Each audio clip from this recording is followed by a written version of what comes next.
Bueno, estimada audiencia, que tengan todos ustedes muy buenos días. Ya estamos próximos a empezar esta mesa redonda. Estamos dando un plazo solamente 2 minutos adicionales para poder terminar de coordinar algunos detalles técnicos mientras esperamos que haya un mayor aforo de público.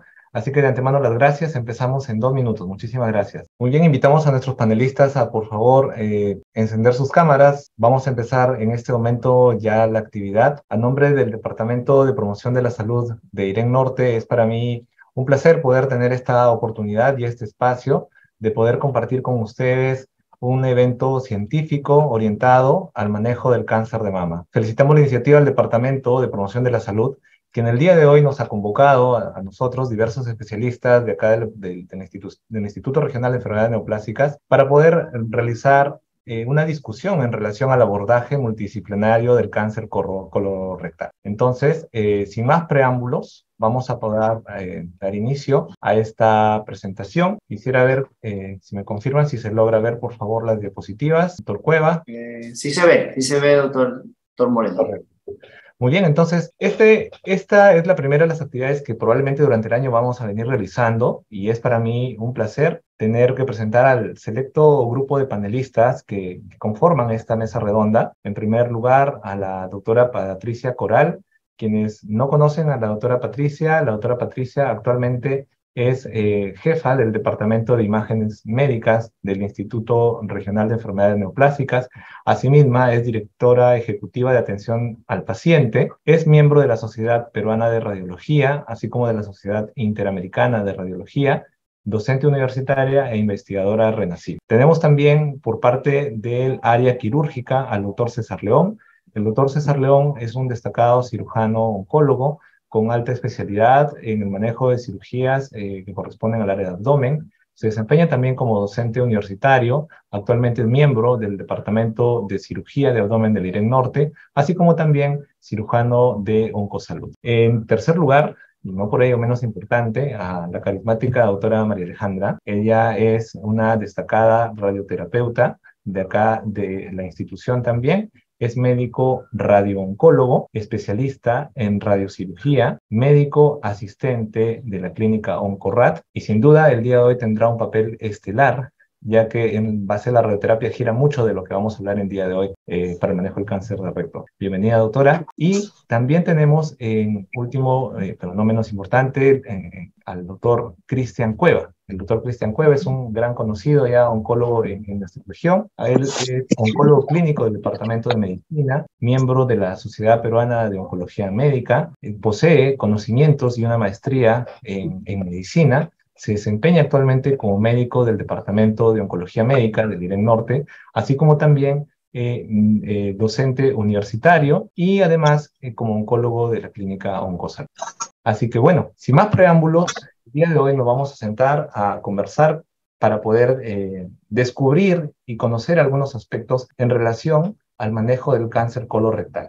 Como sabemos, el cáncer de colorectal es una patología muy prevalente y cada especialidad tiene una arista distinta respecto al abordaje del cáncer de recto. Sin embargo, lo que hoy en día está muy de moda es el trabajo multidisciplinario, es decir, que cada especialidad aporte una visión del manejo para que finalmente se agrupe esta cosmovisión y poder terminar en el mejor manejo disponible en función de la evidencia científica. Es por ello que vamos a dar pase el día de hoy a la visión del cirujano, la visión del radioterapeuta, la visión del oncólogo y finalmente la visión también del radiólogo para poder dar un balance respecto al manejo de cáncer de recto. Así que sin más preámbulos, es para mí un placer poder presentar al doctor César León. El doctor León va a presentarnos en primera instancia el manejo quirúrgico de los pacientes con cáncer de recto. Doctor León, lo invitamos para que pueda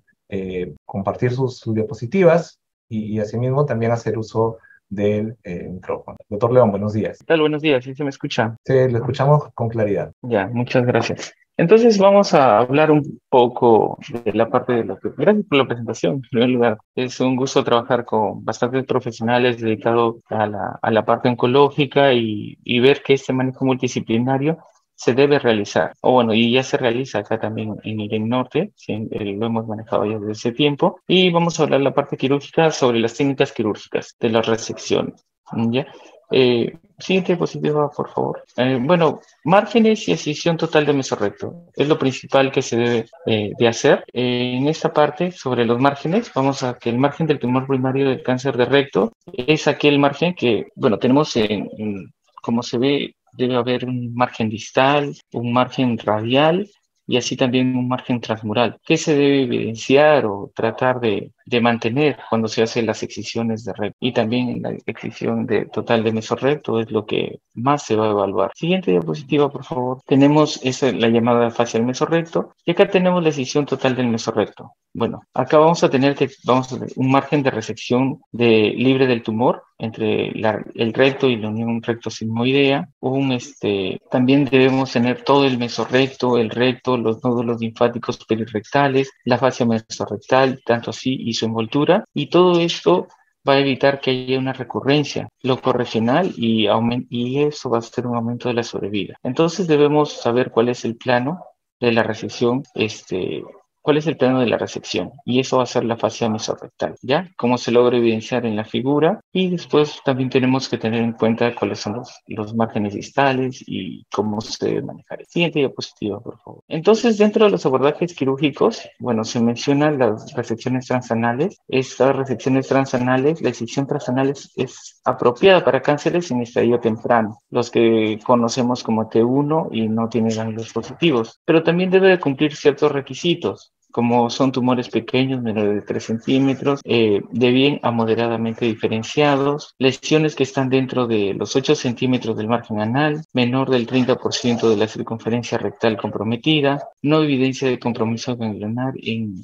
imágenes pre-tratamiento y que sea móvil, o sea, que no tenga un plano fijo ni se sienta que esté infiltrando hacia otras estructuras. Y se pueden abordar con resección transanal con márgenes negativos. Este es un tipo de cirugía, la microcirugía endoscópica transanal, pues puede ser una técnica confiable para las lesiones proximales. Tanto la excisión transanal y la microcirugía endoscópica transanal implican una excisión del espesor total y debe ser realizado perpendicularmente a través de la pared intestinal en la grasa perirectal, ¿ya?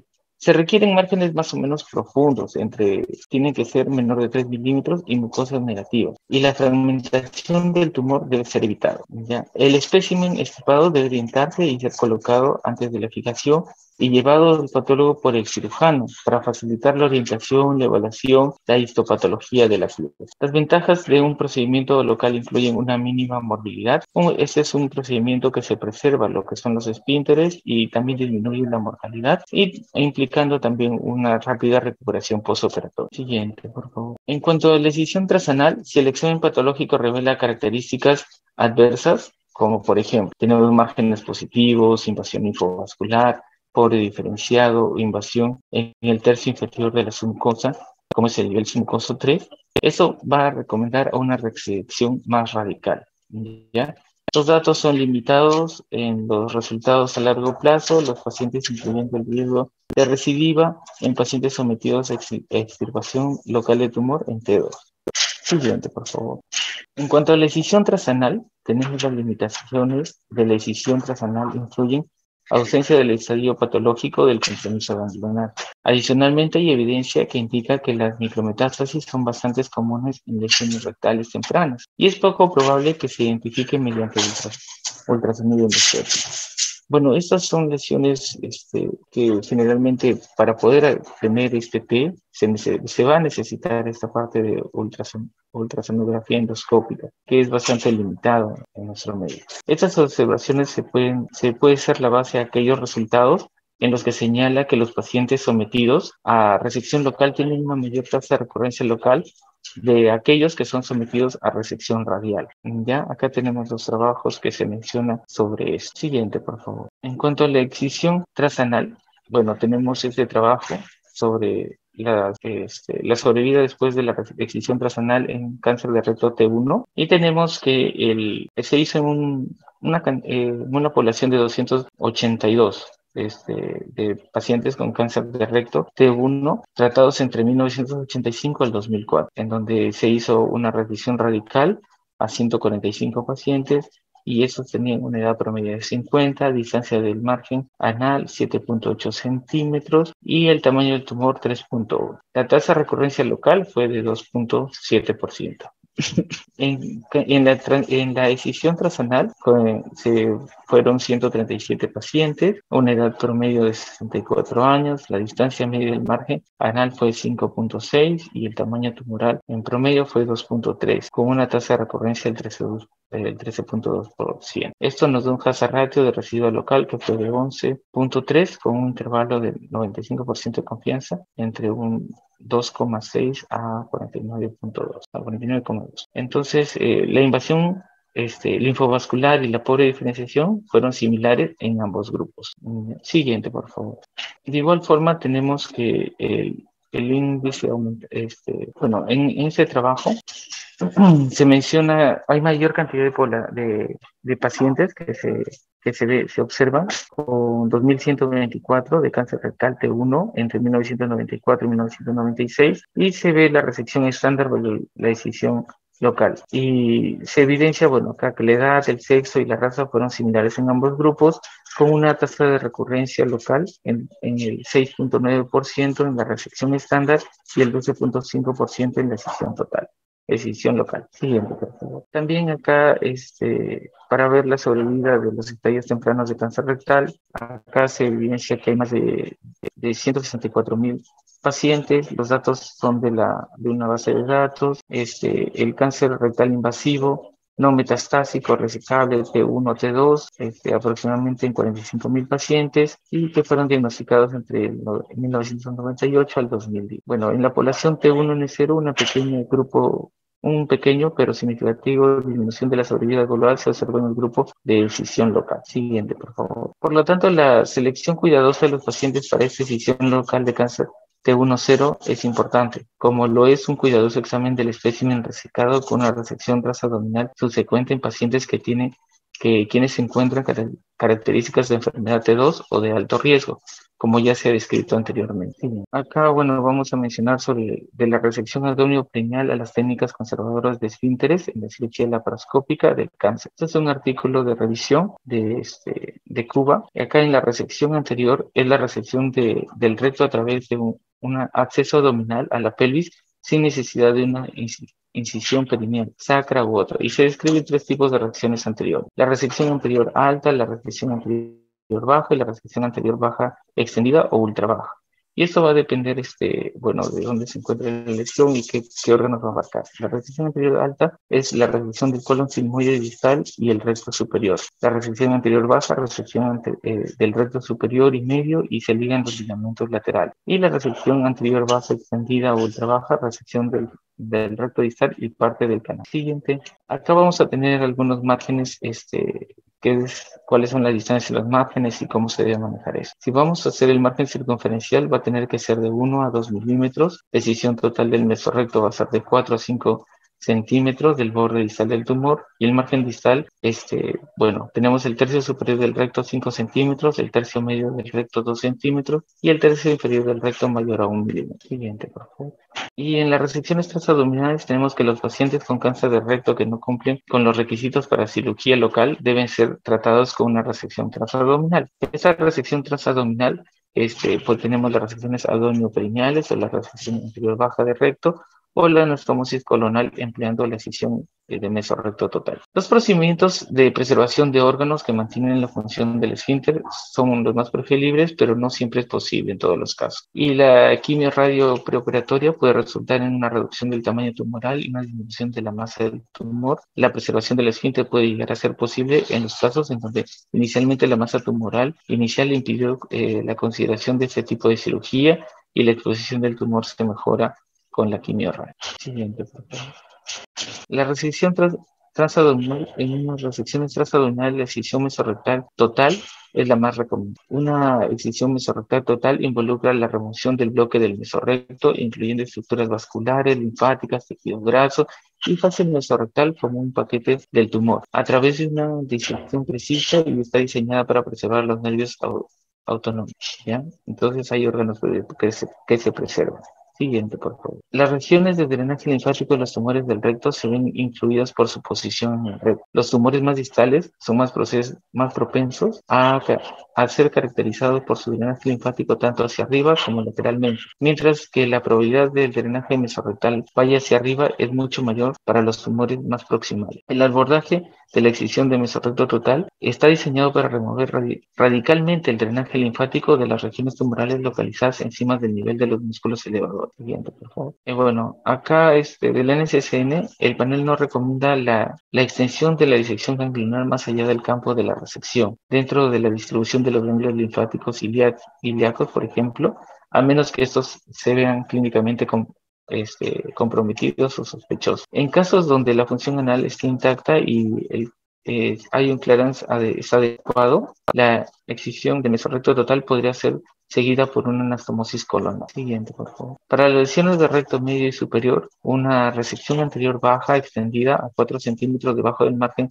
distal del tumor, usando una excisión de mesorrecto total seguida de una anastomosis colorectal, es el tratamiento de elección. Cuando la elaboración de una anastomosis no es posible, la colostomía, bueno, se podría realizar o sería lo más necesario. Y la excisión de mesorrecto total amplia es recomendada para facilitar una adecuada linfadenectomía y mejorar la probabilidad de conseguir márgenes circunferenciales negativos. Siguiente, por favor. Y las resecciones transabdominales, una resección abdominoperineal con una excisión mesorrecto total debería ser realizada cuando el tumor invade directamente el esfínter anal o los músculos elevadores del ano. La RAP o resección abdominoperineal ya mencionado es también necesario en casos donde la resección con márgenes negativos del tumor podría resultar en una pérdida de la función del esfínter y ocasionar incontinencia. La RAP involucra una resección en bloque del recto sigmoides, el recto y el ano, así como también el mesenterio circundante, el mesorrecto y el tejido blando perineal, y es necesario la elaboración de un colostoma.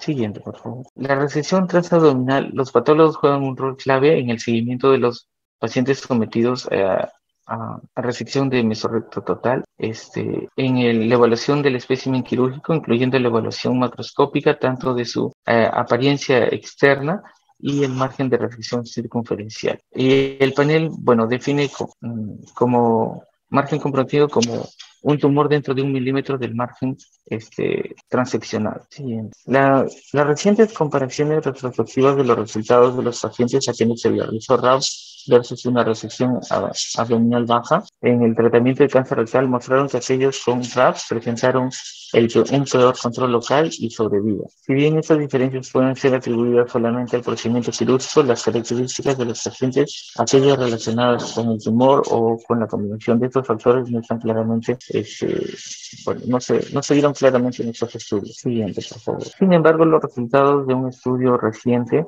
retrospectivo de 3.633 pacientes con cánceres rectales de T3 y T4, que incluyó 5 grandes ensayos europeos, sugieren que hay una asociación entre el procedimiento de la resección abdominoperineal por sí mismo y el incremento del riesgo de recurrencia y muerte. Es importante destacar que la calidad de vida entre los pacientes con o sin colostomía permanente parece ser bastante comparable. Siguiente, por favor. Entonces, la excisión mesorrectal total reduce la tasa de márgenes radiales positivos, el borde distal extendido de 4 a 5 centímetros por debajo de los tumores y proporciona una excisión del mesorrecto adecuada. En los cánceres de recto distal, es decir, menos de 5 centímetros del margen anal, el margen de la pared del intestino distal negativo de 1 a 2 centímetros puede ser aceptable, pero este debe ser confirmado mediante congelación. Y la movilización rectal completa permite un margen distal negativo y una excisión del mesorrecto adecuado. Siguiente, por favor.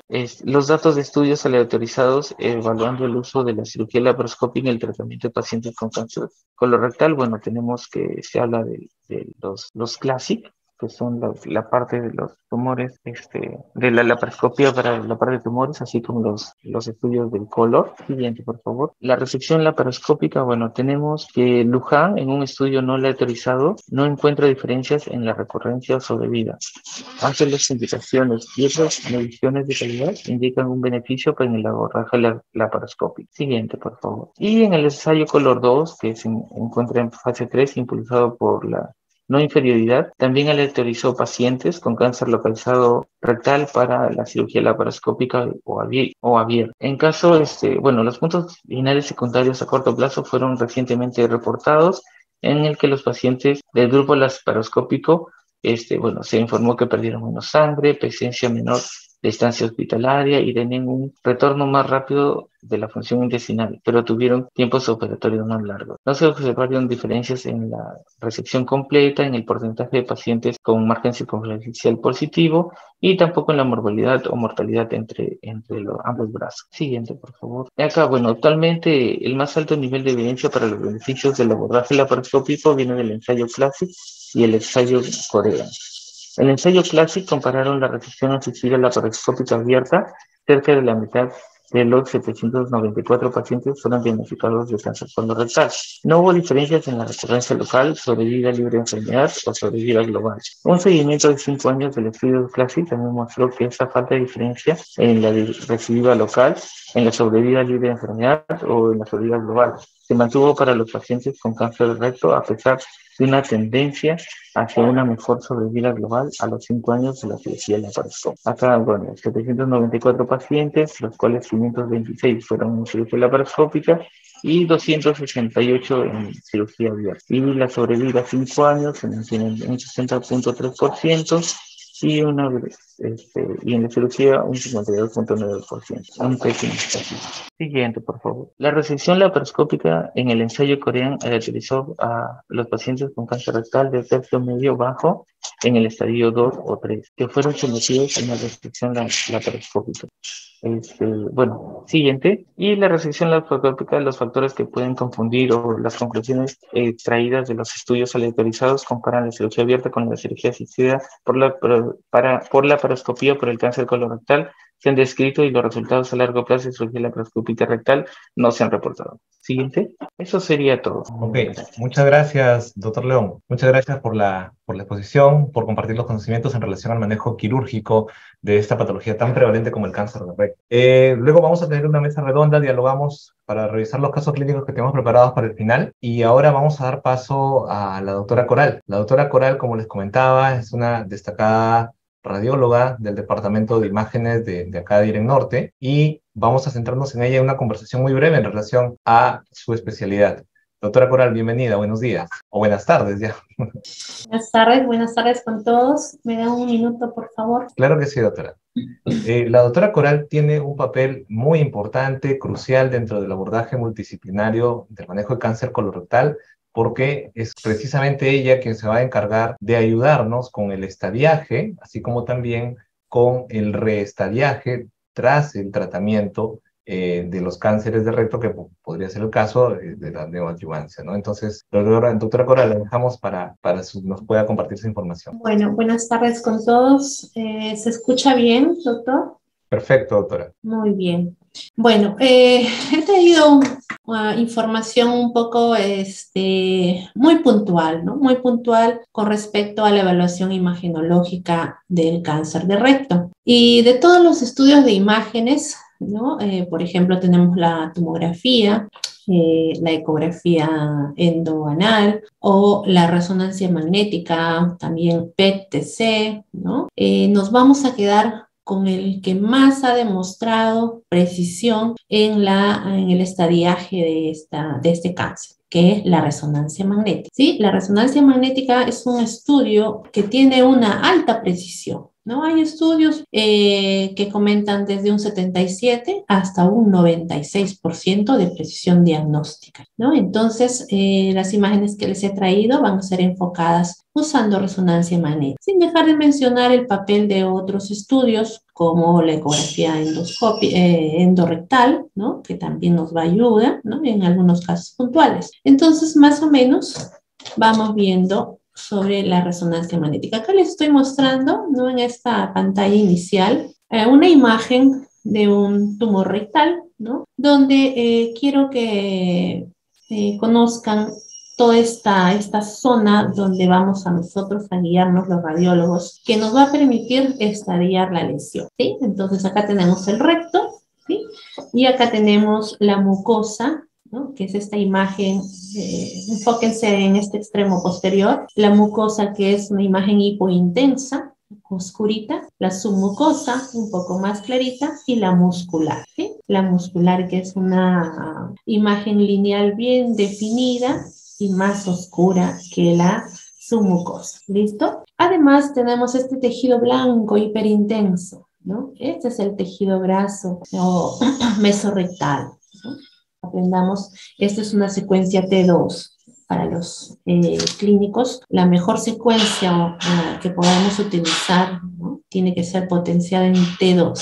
No es la única, pero es la inicial y es la que más nos aporta información. Entonces, en T2 vamos a tener esta grasita mesorrectal hiperintensa. Y luego también podemos ver la fascia mesorrectal, que es esta línea que está señalando las flechas rojas, ¿sí? La fascia mesorrectal. Además, muestro en esta imagen un pequeño ganglito. Los ganglios infiltrados, ¿no? Felizmente tienen un tono hipointenso, oscuros, porque se resalta, digo felizmente porque se va a resaltar de la grasa mesorrectal. Acá tenemos un ganglito pequeñito. Entonces, guiándonos de estas estructuras, vamos a poder entender cómo se hace la estadificación con imagen, ¿sí? Luego vamos a ver cómo la lesión puede, ¿no? Afectar, salir de su muro, yo le llamo su muralla, que es la capa muscular, ¿no? Puede ocupar la grasa mesorrectal, puede llegar a infiltrar la fascia mesorrectal e invadir los órganos que están adyacentes, ¿no? Llámese vesículas seminales, en mujeres, por ejemplo, el canal vaginal, el útero, el cervix, ¿sí? Puede llegar a la vejiga también, ¿no? Entonces veamos, para la estadificación locorregional nos quedamos con la resonancia magnética como el estudio de mayor precisión diagnóstica. Pero para el estadiaje, ¿no? A distancia, el mejor estudio es la tomografía, ¿sí? La tomografía nos va a mostrar si la lesión o este cáncer ya viajó por vía hematógena, y el primer lugar es el hígado, donde va a llegar. Luego tenemos al pulmón, ¿no? En otro porcentaje, pero el más frecuente es el hígado. Podemos ver en esta tomografía cómo se ven unas imágenes hipodensas, ¿no? Distribuidas en el lóbulo derecho. Por acá hay algunas más pequeñitas. También la tomografía nos ayuda a evaluar en el estadiaje, ¿no? El estadio N, viendo los ganglios. En este caso estamos viendo un ganglio retroperitoneal. La flecha nos está indicando un ganglio intercabor, ¿no? Además, podemos con la tomografía ver otras metástasis a distancia en otros órganos como los pulmones, ¿no? Como las glándulas suprarrenales o buscar otro tipo de lesiones que es un poco más raro, ¿no? En este tipo de cáncer en las partes, en los elementos óseos. Para aclarar, en cuanto al cáncer del recto, la resonancia magnética es el mejor estudio de imagen. Pero en el cáncer del colon, ¿no? Colon, la tomografía nos da imágenes muy bonitas, podemos localizar, podemos estadiar de la misma forma, ¿no? Ver la extensión de la tumoración, la infiltración de estructuras vasculares, de otros órganos adyacentes mediante la tomografía. Entonces, para cáncer rectal nos quedamos con la resonancia magnética. Veamos puntualmente cómo estadiamos un T1, ya más o menos con lo que les he dado, podemos ir reconociendo las estructuras, ¿no? Este es un corte de resonancia magnética axial, tenemos T2, es un T2, es la vejiga, y donde está señalado la T es el tumor rectal. Fíjense que este tumor está invadiendo la mucosa y submucosa. Las flechas negras nos están mostrando el muro, que yo le llamo la muralla, que es la fase, el plano muscular. ¿Listo? Este tumor no ha salido, no está infiltrando, esta línea negra está indemne, ¿no? Se ve bien delimitada, su hipointensidad, ¿no? Es bien oscurita, tanto oscurita que el músculo, siempre comparando con el músculo, ¿eh? Entonces, este es un T1. Un T2, esta tumoración ya infiltró esta capa muscular. Miren, aquí en la parte lateral de izquierda está indemne, pero en esta parte ya la infiltró, ¿sí? Va de la muscular pero no ha sobrepasado aún la grasa mesorrectal, ¿no? Aquí tenemos este tumor donde está borrando la muralla, borrando esta imagen hipointensa. Una vez que borra, inclusive aquí es muy extenso, podemos tener una corta infiltración o estrecha infiltración y lo detectamos con un cambio en la hipointensidad del plano muscular, de esta capa muscular. El simple hecho del cambio de hipointensidad nos dice de que hay una infiltración, ¿no? Es un T2. Buscamos en la grasita algún ganglio, no hay en estos dos casos. Un T3 ya está invadiendo el tejido graso. Reconozcamos nuevamente, este es un corte axial, T2, vejiga blanquita, ¿no? Y tenemos el tumor circunferencial, donde la mayor afectación es en su aspecto posterolateral izquierdo, que ya prácticamente ha salido del muro y está ocupando la grasa mesorrectal, ¿sí? En este caso, este es el tumor, invade la grasa mesorrectal. Esto se corrió, esto es de acá. En un T4, aquí ya tengo un corte coronal, donde ya vemos un tremendo tumor, prácticamente ya ocupó el tejido mesorrectal, ¿no? Y ya llega a la fascia mesorrectal. Si queremos, no tengo un corte axial de esto, pero sí, podríamos hacer una proyección, o sea, este tumor llega a esta imagen muy finita, que es la fascia mesorrectal. ¿Listo? En este caso ya incluso está invadiendo la vejiga. Miren cómo este tumor sale y invade la vejiga. Esta es la vejiga, ya está invadida. Esto es un T4. Antes de avanzar, ¿no? En cuanto a... mencionamos que la resonancia magnética nos estadifica muy bien el parámetro T, ¿no? El tamaño tumoral, digamos, ¿no? O la extensión tumoral. ¿Sí? Y lo hace con mucha precisión cuando se trata de T3 y de T4. Tiene un poco de limitación, ¿no? En estos dos, en el paso de T2 a T3. Los estudios indican que hay una sobreestadificación, ¿no? Siendo un T2, se van a T3, algunos radiólogos, ¿no? Un poco delimitado entre T2 y T3, ¿no? T3 y 4 sí es más preciso. ¿Y por qué? ¿No? Los estudios indican porque el tumor hace una reacción desmoplásica y esa reacción desmoplásica no siempre significa infiltración, ¿no? Es un comportamiento propio del tumor hacia los tejidos adyacentes. Entonces, por ahí vienen ya otros estudios imagenológicos tipo funcionales que nos podrían ayudar. Vamos yendo en el T3 para comentarles algo muy importante. En el T3 tenemos un aspecto, un parámetro muy importante que todos los radiólogos debemos informar al cirujano. ¿Sí? Y esto se llama la extensión tumoral extramuro o transmural, lo mencionan otro, o intermuscular o transmuscular. ¿Sí? ¿A qué se refiere? Se refiere a la distancia que yo tengo desde, vamos retrocediendo para mostrarle aquí, por ejemplo, ¿no? Aquí en este caso, de la distancia desde la placa muscular, ¿no? O la capa muscular hasta donde ha salido el tumor. Si podemos ponerlo acá, supongamos que aquí todavía me queda un poquito de capa muscular, entonces yo voy a medir esa distancia. De ahí hasta lo más lejano del tumor, hasta donde ha llegado, ¿no? Entonces, eso es muy importante y el parámetro, ¿no? El punto de corte son 5 milímetros, ¿sí? Tanto así que esos 5 milímetros, si yo le digo al cirujano que esa extensión transmural es menos de 5, ¿no? Y no tengo ganglios, ¿no? El cirujano puede considerar para hacer una terapia, es una cirugía directa, ¿sí?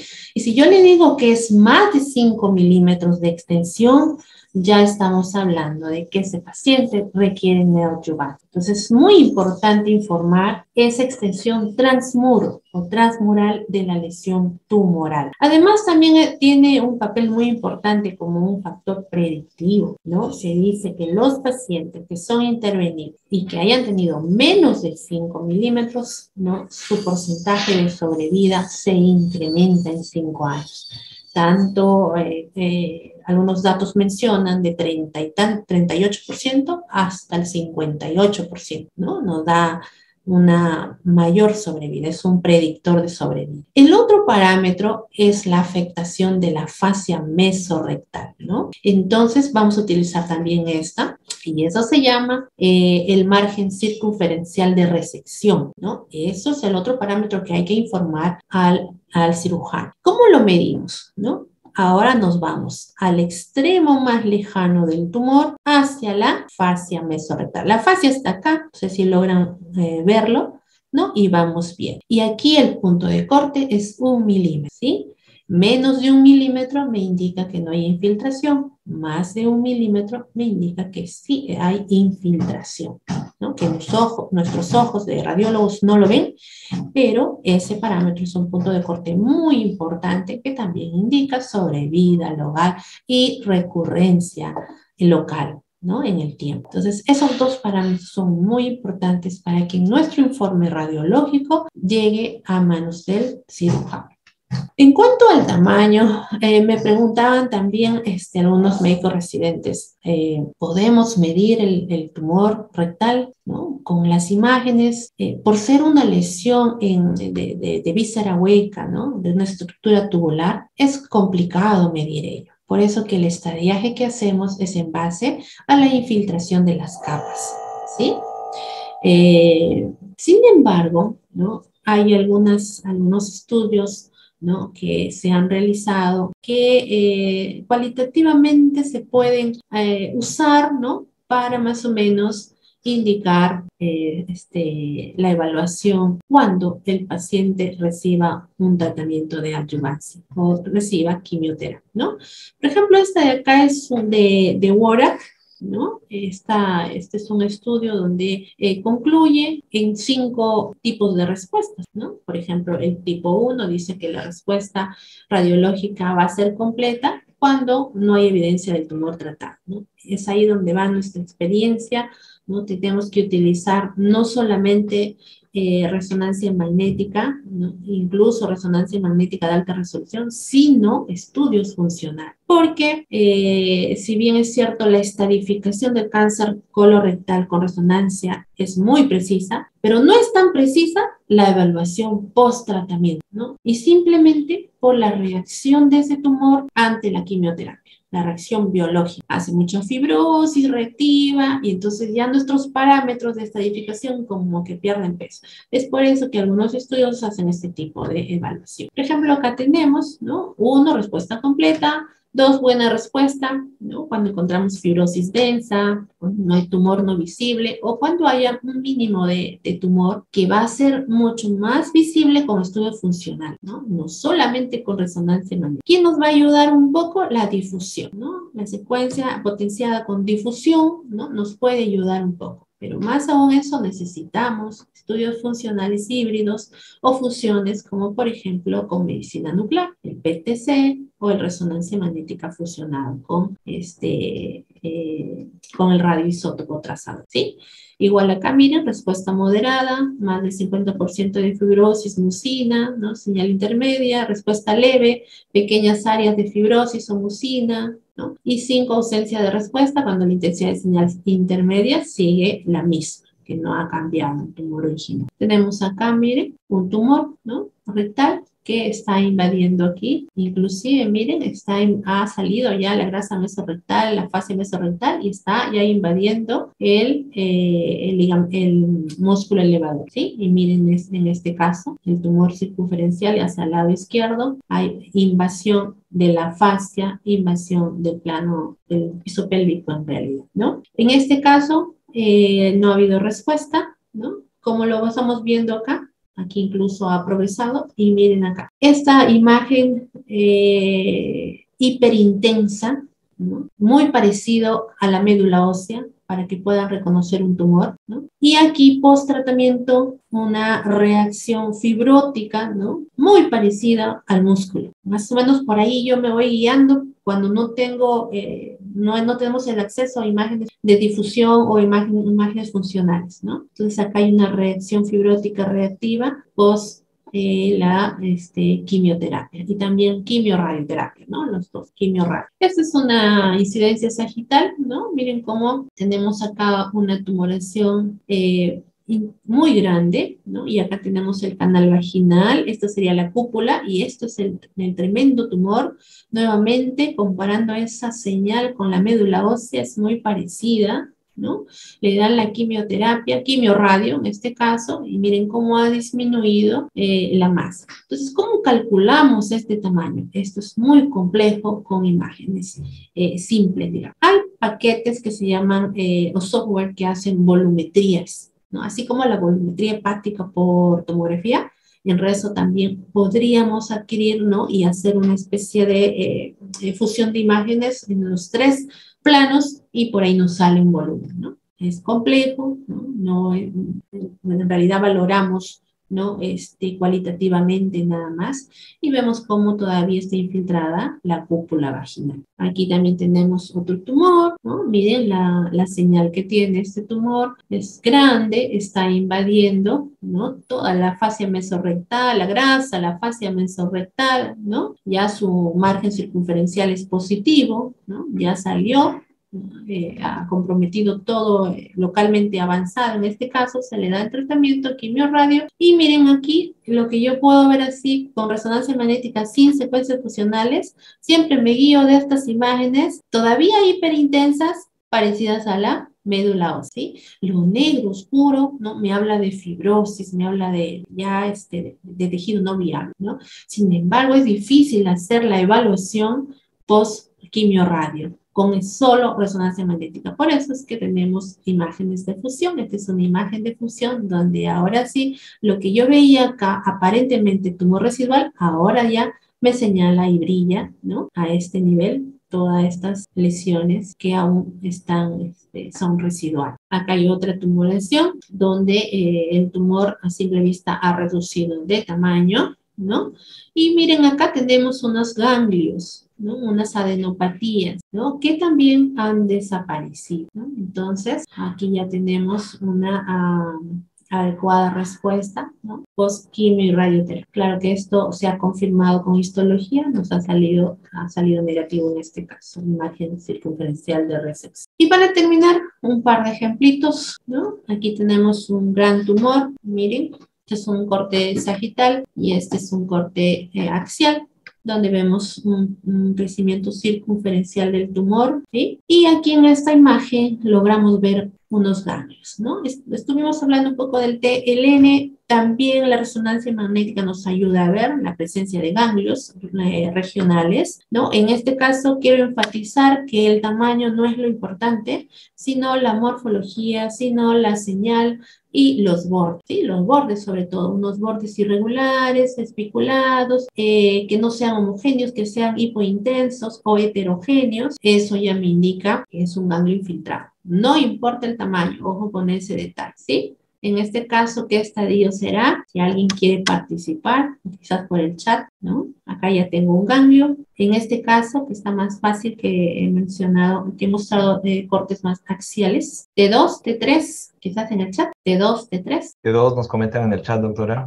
¿Usted qué opina? T2. Ay, ¿dónde estaría la muralla que les he mencionado? La muralla, la línea, el plano muscular, la capa muscular, desaparece, ¿sí? La capa muscular es finita, negrita, hipointensa, bien definida. En este caso ya se borró, prácticamente salió y está tomando la grasa mesorrectal. Y en el estadio N tenemos la presencia de un ganglio. Miren este ganglio. Es un ganglio ni ovoide ni redondo, pero tiene una angulación acá, es heterogéneo, ¿no? Entonces, no es importante el tamaño, es importante la morfología. ¿Listo? Este es un T3. Igual acá, T3. Aquí tenemos el último ejemplo. ¿Qué estadio será? En el chat, a ver. Y dice opiniones divididas, algunos T2, otros T3, doctora. Este de aquí, estos son diferentes. Este sería un T2 o T3. Y este, ¿ay? Les ayudo. Aquí igual, T3, no tenemos la capa muscular, ¿no? Ya invadió el tejido, el plano graso mesorrectal. Pero acá, miren, la fascia mesorrectal es finita, muy finita. ¿Y qué le pasó acá a esta fascia? Muy gordita, ¿no? Cambió, se engrosó y ya está pegada. Aquí hay menos de 1 milímetro, aquí hay un cambio, acá hay una infiltración, de la fascia mesorrectal. Eso es lo que les había traído, doctor. No sé qué más me olvido por ahí de decirles. Quizás por ahí en las preguntas habrá algo. Muchas gracias por su atención. Muchas gracias a usted, doctora. Muy claro, muy didáctico. Sin duda, creo que es una docente a carta cabal. Le agradezco por su presentación. Vamos a ir ahora a compartir la siguiente diapositiva. Estamos corriendo un poco contra el tiempo. Solamente para situarnos en el contexto, estamos hablando a los compañeros, a los amigos que recién se están conectando, de la enfermedad de cáncer colorectal localmente avanzado, con un T3, con la ayuda de la doctora Coral ya sabemos que es un T3, o si es que también tenemos un T1, T2 con algún compromiso ganglionar, que es al inicio irresecable. Entonces, ahora tenemos las dos opciones, que dar solamente quimioterapia seguida de quimio-radio y luego restadiar para ver si se puede operar luego, o lo que se usa también en la institución, que es dar un curso largo de quimioterapia con radioterapia, seguido de quimioterapia y luego restadiar para luego ver la posibilidad de cirugía. Esto es lo que nosotros denominamos TNT o terapia neoadyuvante total, para lo cual a continuación voy a dar pase al doctor Cristian Cueva para que nos pueda compartir su presentación sobre el uso de la quimioterapia y finalmente la parte estelar que viene con el uso de la radioterapia. Doctor Cueva, buenos días. Adelante, por favor. ¿Qué tal? Buenos días, Joan. Muy buenas presentaciones, muchas gracias.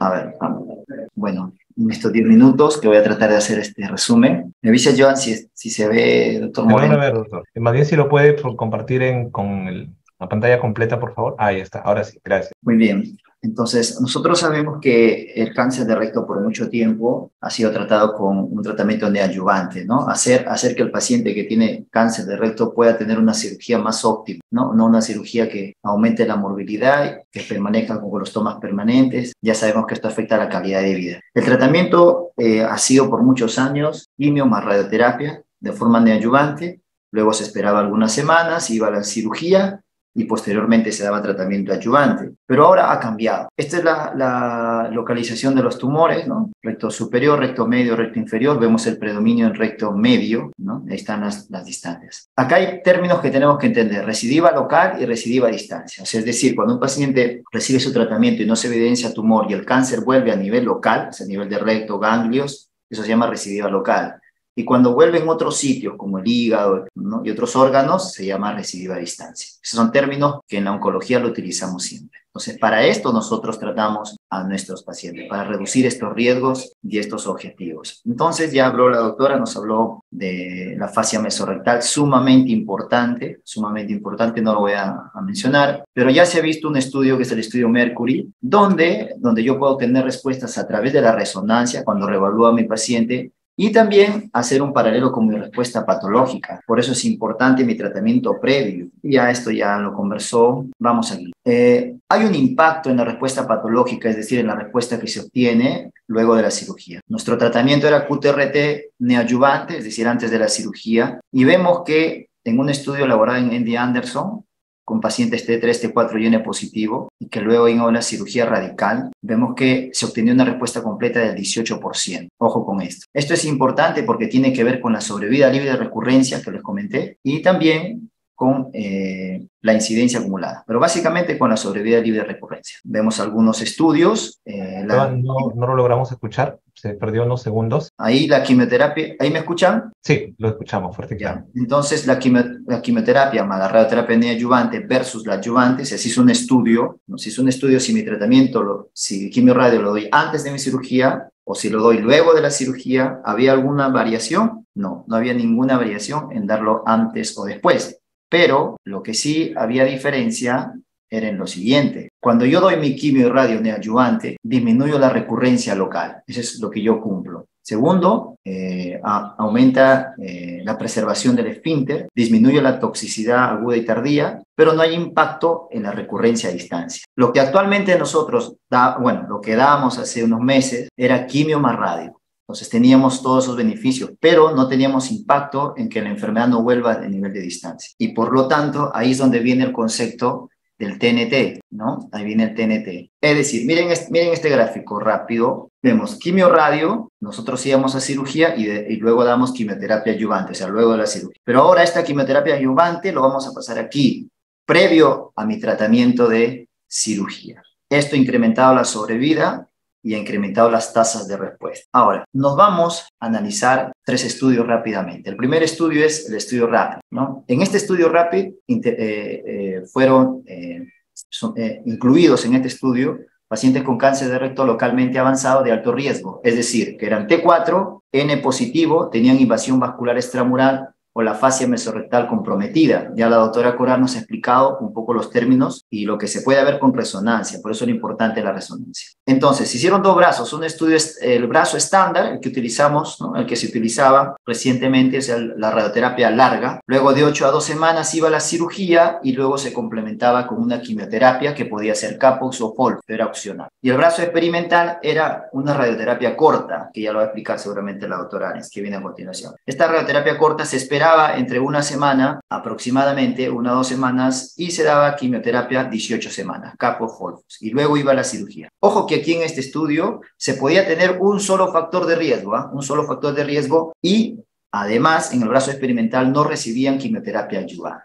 O sea, este es un claro ejemplo del TNT, ¿no? Pasar la quimioterapia en adyuvancia, pasar la quimioterapia en un escenario pre-cirugía. Y aquí está. El endpoint era la falla de tratamiento, ¿no? Es decir, evaluaban algunos parámetros que son los siguientes. Por ejemplo, vemos aquí la recurrencia, ¿no? La recurrencia relacionada a la falla de tratamiento. Vemos que en el grupo estándar, ¿no? Es el que hacemos continuamente, la radioterapia de curso largo, había una falla de tratamiento de 30.4%, y en el experimental 23.7%. Es decir, que había una recurrencia en relación a la falla menor en el grupo experimental, al que aplicamos TNT. Pero además, vemos aquí en el punto 3 que se doblaba la respuesta patológica completa. Es decir, teníamos pacientes que eran operados y que en la patología nos refería al patólogo que no había enfermedad visible, o sea, no encontraban enfermedad. Esto tiene una repercusión en los objetivos de sobrevida libre de recurrencia. Muy bien. Otro estudio importante es este estudio que valoró la radioterapia, el TNT, tiene 2 brazos, ¿no? TNT, ¿no? La radioterapia que damos en 25 sesiones, 25 GHz, perdón, en 5 sesiones, asociado con 4 ciclos de Capox, o sea, quimioterapia, ¿no? Damos radioterapia corta, quimioterapia, la cirugía y luego 2 ciclos más de Capox, versus la radioterapia que damos siempre, asociada con capacitabina, damos 8 semanas, luego vamos a la cirugía y luego a la quimioterapia adyuvante, ¿no? Aquí estaba haciendo una cierta comparación. Ojo que actualmente se está proponiendo que haya una radioterapia corta, ¿no? Versus una radioterapia larga, la que utilizamos siempre. Entonces, vemos aquí, vemos este gráfico. La sobrevida libre de enfermedad a distancia no fue mejor, fue significativa, donde se consideró que el TNT no era inferior a la quimioradioterapia que damos nosotros larga, ¿no? Es decir, hay un grupo de pacientes que podemos utilizar una radioterapia corta, que son 5 sesiones más quimioterapia, resultando inferior a dar mi tratamiento de quimioradio. En sobrevida global también igual fue significativo, ¿no? Este es otro estudio, es el estudio PRODIGI 23. Aquí se valoró, para entender lo siguiente, para entrar en el contexto. Nosotros dábamos por mucho tiempo quimioradioterapia, esperábamos unas semanas, mandamos a cirugía. Y luego dábamos quimioterapia. Actualmente hacemos TNT, terapia neoadyuvante. Damos quimioradio y agregamos quimioterapia, vamos a cirugía y ahí nomás nos quedamos, ¿no? Obviamente eso es lo que hacemos actualmente. Pero existen 2 escenarios de la quimio.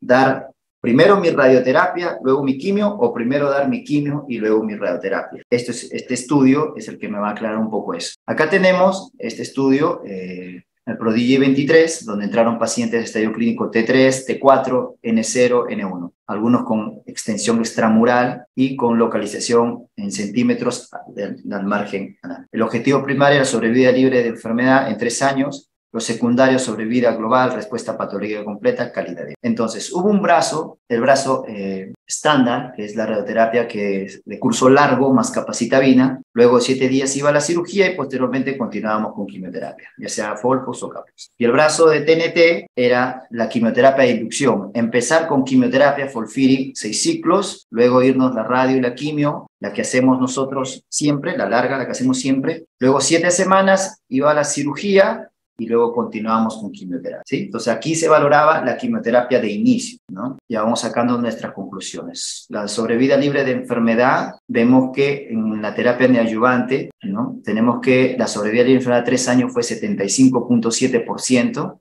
versus 68.5% con el tratamiento estándar que se da, ¿no? Y aquí vemos que las tasas de respuesta patológica completa eran 28 versus 14%, con un P significativo.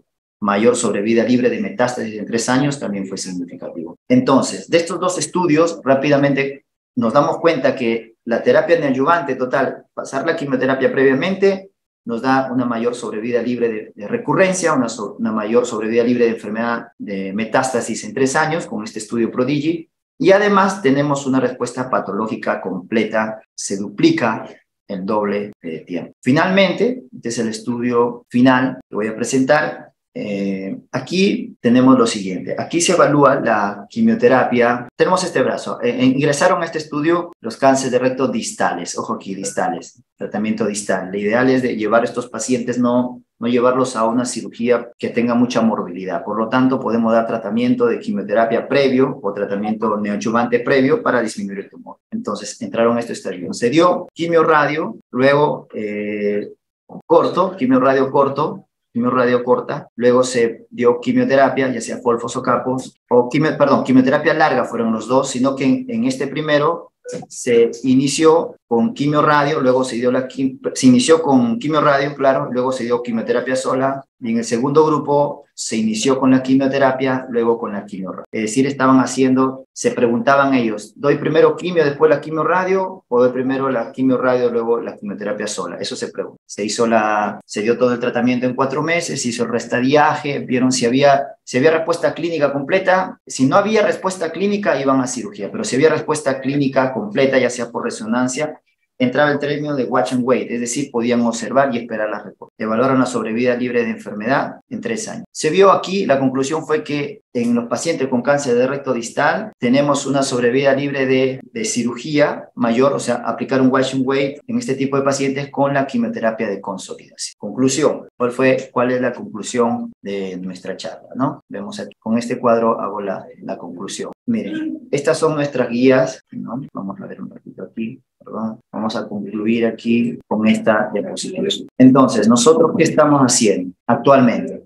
Nosotros estamos utilizando la terapia neoadyuvante total. Es decir, ya no solamente nos estamos quedando con quimioradio sola, sino que estamos aplicando quimioterapia de manera neoadyuvante, estamos complementando. Y aquí está el estadiaje clínico. Hacemos el estadiaje clínico, vemos estas 2 flechitas aquí, o damos quimioterapia Folfos o Capos 12 a 16 semanas de inicio, eso se llama la inducción, y luego damos la quimioradio junta y luego restadiamos el tumor, o damos quimioterapia con radioterapia conjunta con capacitabina y luego damos la quimioterapia y restadiamos. Luego de eso ya hacemos nuestro tratamiento. Bien, doctor Joan, creo que eso es todo. Muy bien, muchísimas gracias, doctor Cueva. Bastante didáctico y resumida, y de verdad que felicitaciones por la presentación, doctor. Ahora tenemos a la doctora Mariale de radioterapia, que nos va a dar la visión del radioterapeuta para el manejo de esta enfermedad. Doctora Mariale, le invitamos a compartir sus diapositivas. Doctor Cueva, ¿puede dejar de compartir para que lo pueda hacer la doctora, por favor? Buenas tardes. ¿Sí? ¿Me escuchan bien? La escuchamos y la vemos, doctora. Muchas gracias. Perfecto. Bueno, en aras del tiempo voy a avanzar un poquito rápido en la exposición. Quería hablar un poco de las generalidades del tratamiento con radiación y en lo que va la radioterapia dirigida al cáncer de recto. Aquí, bueno, presentarles solamente un poco de historia a quienes fueron nuestros pioneros en el descubrimiento de la radiación, ¿no? Conrad Becquerel, la radiactividad y el matrimonio Curie sobre el radium, ¿no? Que es un radioisótopo muy importante en el desarrollo de nuestra especialidad. En cuanto pues a la radiación, se va a clasificar en diferentes tipos como radiaciones naturales, radiaciones artificiales, ionizantes, no ionizantes. Según su naturaleza tendremos las radiaciones electromagnéticas. Dentro de ellas están las radiaciones ionizantes, que son las que nosotros manejamos en el tratamiento de radioterapia. Y bueno, según su efecto biológico vamos a tener las ionizantes y no ionizantes.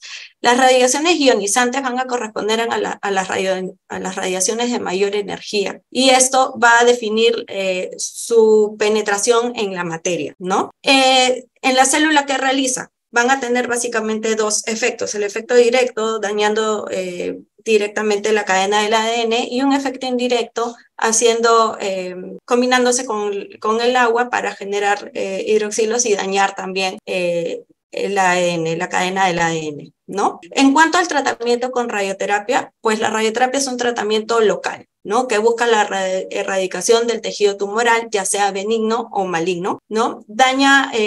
Busca dañar lo menos posible los tejidos sanos y utilizamos pues las radiaciones ionizantes, ¿no?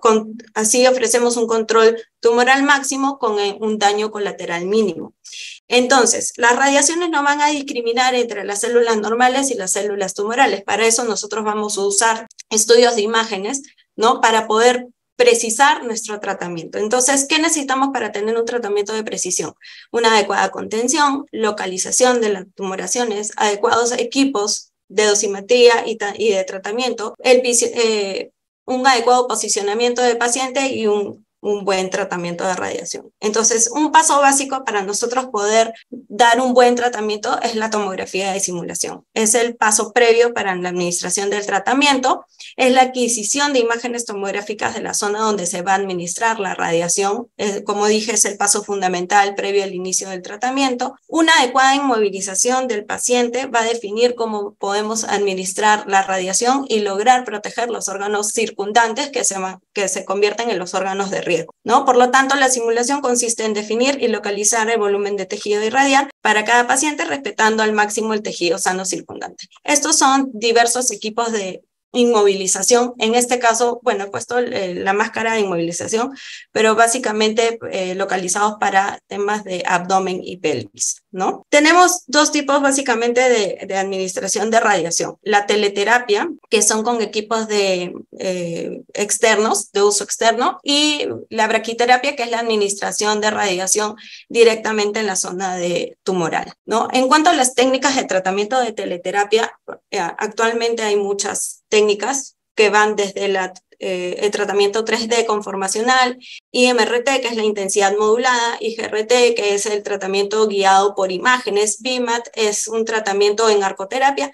SBRT, que es la radioterapia estereotáxica, protonterapia y radiocirugía. No voy a ahondar más en esto porque estamos yendo al tratamiento del cáncer de recto, ¿no? Entonces, en cuanto al manejo del cáncer de recto y radioterapia, pues como mencionaron mis anteriores colegas, ¿no? El manejo del cáncer de recto desde 1908 se realiza la primera prostatectomía abdominoperineal, donde se ve recaídas locales de hasta 50%. En 1940 se realiza la primera resección anterior, donde la recaída local a 5 años estaba entre un 20 a un 40%. Esta es una línea de tiempo que más o menos es para resumir todo lo que hemos estado viendo en la charla, ¿no? En 1986 se realiza la primera excisión mesorrectal total, donde la tasa de recaída local disminuye hasta un 25%. A partir de 1988 a 1991 se realizan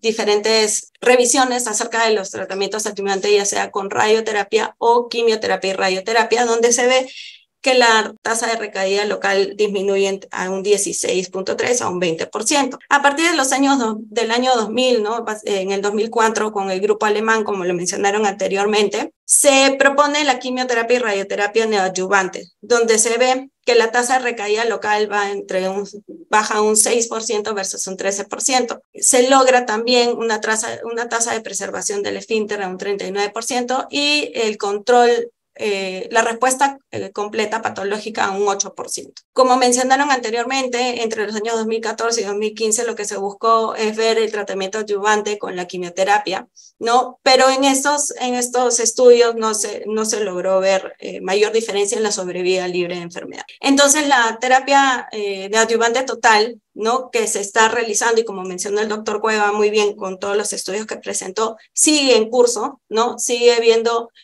la posibilidad de buscar un mejor control de la enfermedad y sobrevida libre de enfermedad, ¿no? Porque hasta el momento lo que se ha visto es que hay una mejoría significativa en el control local, pero no en la supervivencia global. Acá lo que he querido hacer es un resumen del estudio rápido, el PRODIGY y el OPRA, donde se ve no solamente que hay diferencia en el esquema de tratamiento con radiación, ¿no? Que usa un tratamiento corto versus el tratamiento largo, sino también se ve una diferencia en el tiempo o en el momento en el que en el que se utiliza el tratamiento con radioterapia junto con la quimio, y los volúmenes también del tratamiento. Aquí, para mencionar, pues, así como mis anteriores colegas, en la guía NSCN, pues el tratamiento para el CA de recto en cuanto a las técnicas incluye el tratamiento en 3D, la intensidad modulada e incluso la estereotáxica, ¿no? La SBRT. Pero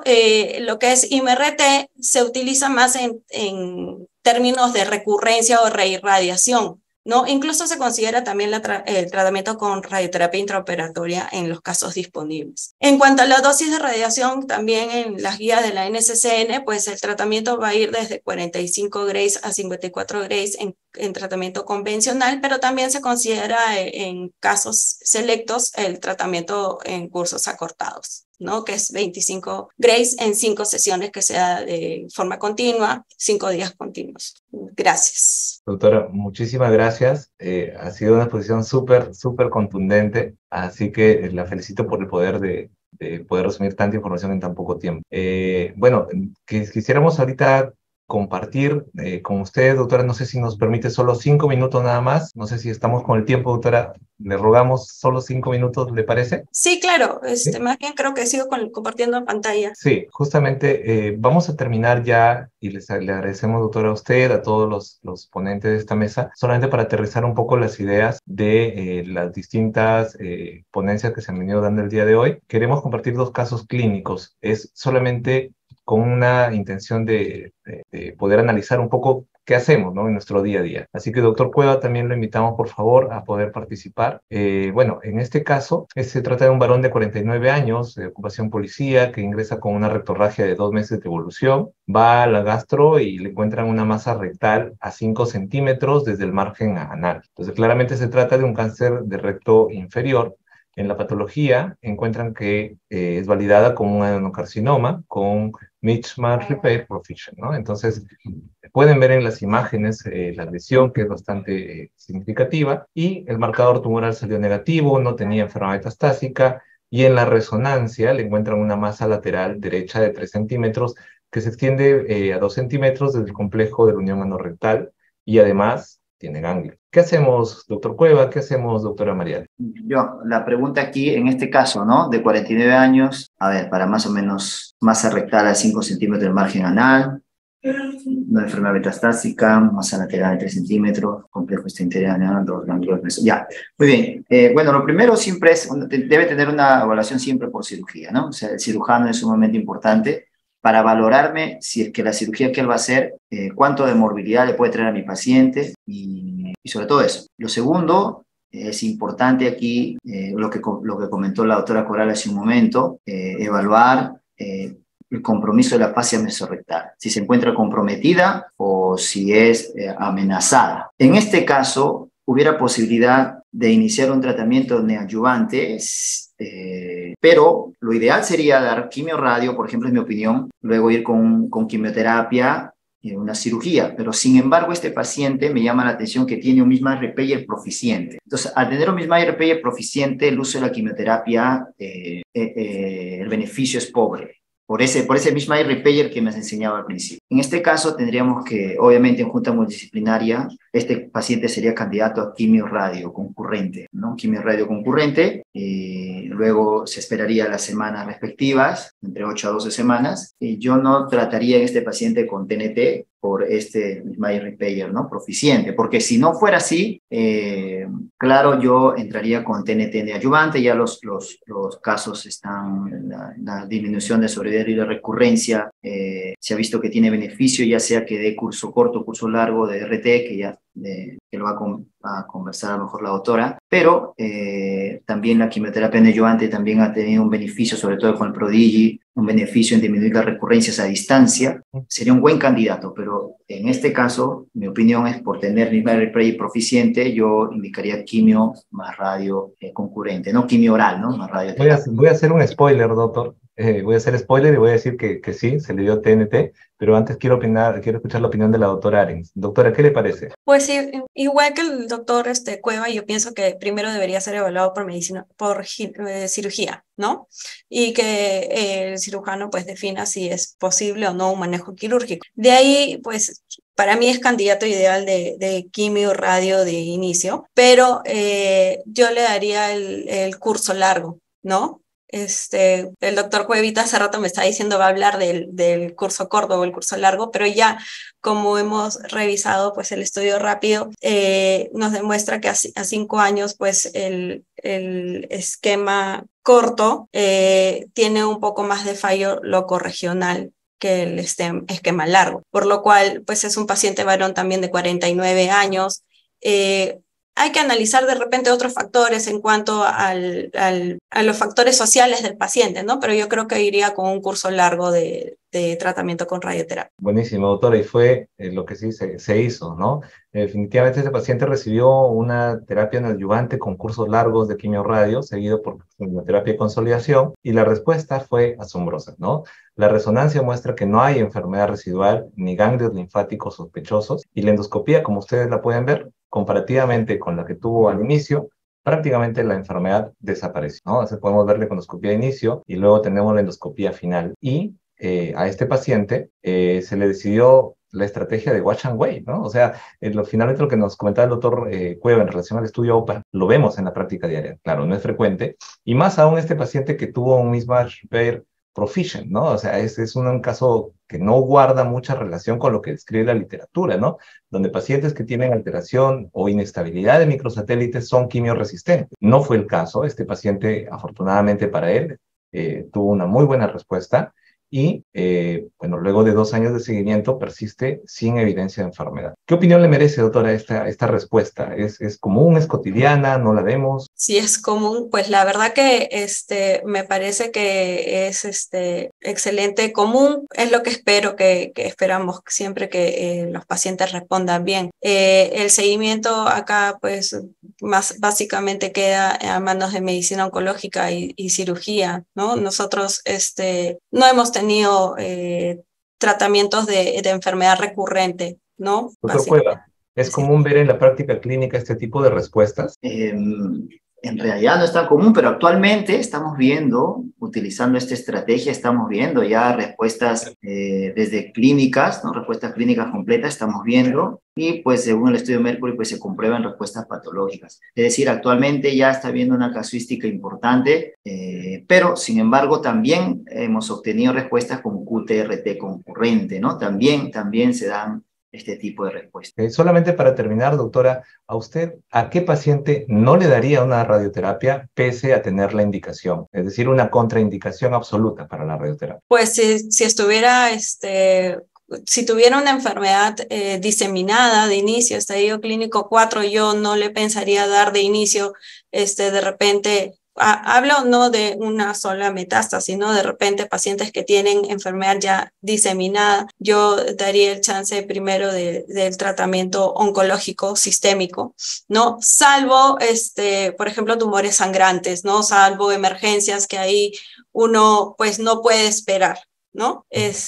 Igual yo creo que todo paciente que sea un poco difícil de definir debería ser llevado a una junta multidisciplinaria para ver la mejor opción del manejo, ¿no? Tanto quirúrgico como con quimioterapia y radioterapia, ¿no? Buenísimo. Doctor Cueva, la misma pregunta, pero para quimio. ¿A qué paciente usted no le daría quimioterapia? ¿Qué paciente no? Bueno, uno de los pacientes tendríamos que ver el compromiso misma repair, ¿no? Ahora, ¿en qué pacientes no daría? Sobre todo, básicamente, yo evidenciaría por el estado de performance del paciente, ¿no? Porque ya vemos que en algunos casos vemos el beneficio, como le comentaba hace un momento, el QTRT concurrente. Entonces, el performance para mí sería importante, y si es que tengo a la mano estudio de Mima Repair, también me ayudaría a mí a tomar decisiones en cuanto a la quimioterapia. Entonces, básicamente, el estado de performance de mi paciente me ayudaría a mí a tomar esa decisión. Ahora, quería comentar de que, como había explicado en un momento, o sea, la quimio-radio, el estándar que tenemos, que el conocido, de curso largo, lo podemos utilizar al inicio o lo podemos dar después, ¿no?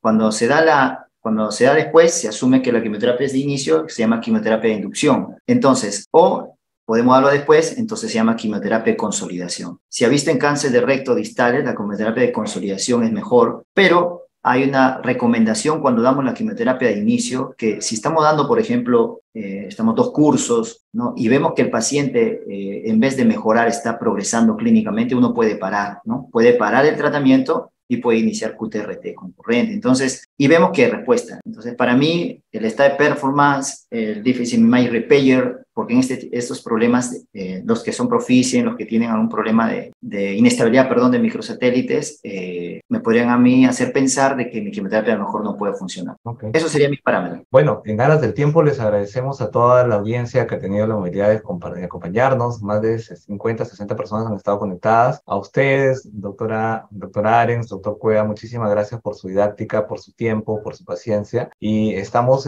prestos a realizar una próxima sesión en eventos similares. Muchísimas gracias a todos, a la licenciada Alicia también por la gestión del evento.